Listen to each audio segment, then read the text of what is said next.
काछ वाच मन निश्चल राखे, धनि धनि जननी तेरी रे। नरसिंह मेहता जी के इंद्रियों को वश में करो। नेत्र सबसे खतरनाक, इनको बहुत सावधान रखो। बहुत बहुत ये चंचलता, नेत्रों की चंचलता। भगवत चर्चा हो रही तो हो सकता है शब्द ना सुन पाओ, लेकिन विषय चर्चा हो रही है तो आप 10-5 हाथ दूर होगे तो भी श्रवणेंद्री पकड़ लेगी क्या बातें हो रही।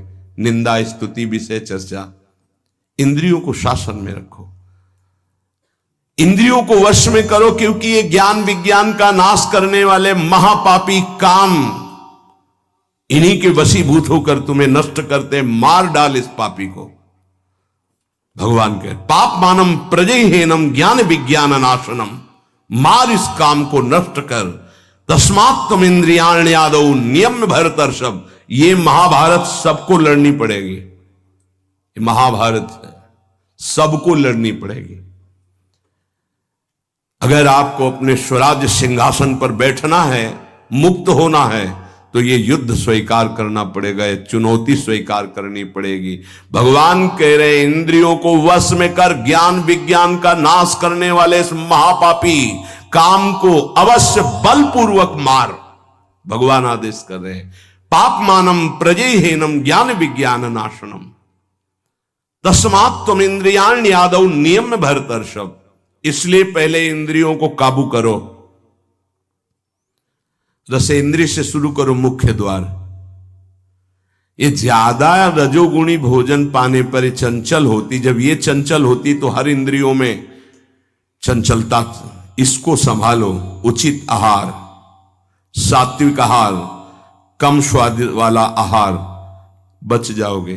ज्यादा स्वादिष्ट पाने की कोशिश मत करो। अगर रसेंद्रिय स्वाद नहीं छोड़ पाए तो जनेंद्री का स्वाद छोड़ पाना बड़ा कठिन हो जाएगा।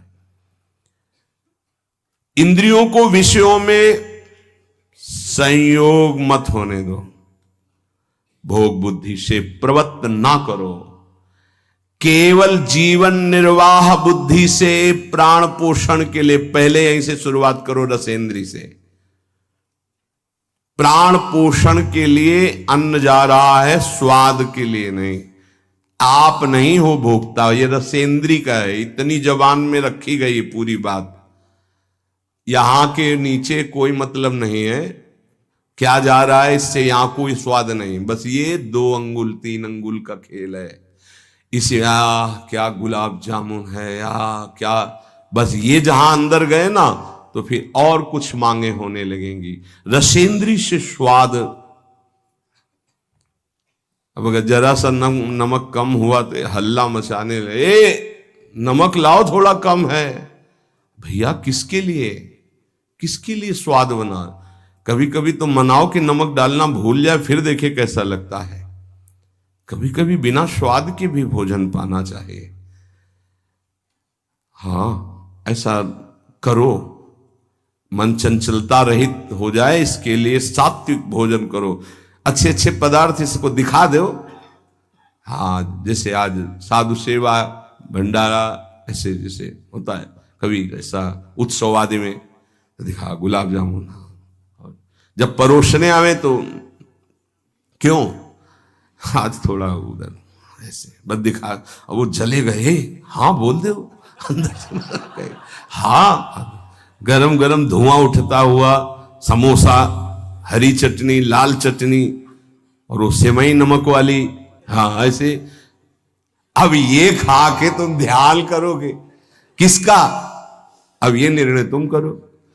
ये चीजें खा के तुम ध्यान करोगे, प्रभु का तो ध्यान होने वाला नहीं।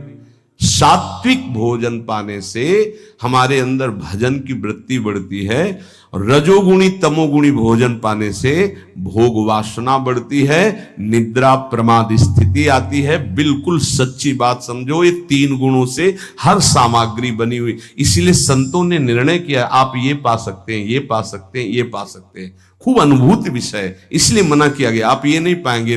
क्यों नहीं, भगवान ने तो सब कुछ बनाया है पाने के लिए, तो पाने के लिए भी बनाया है, तो फिर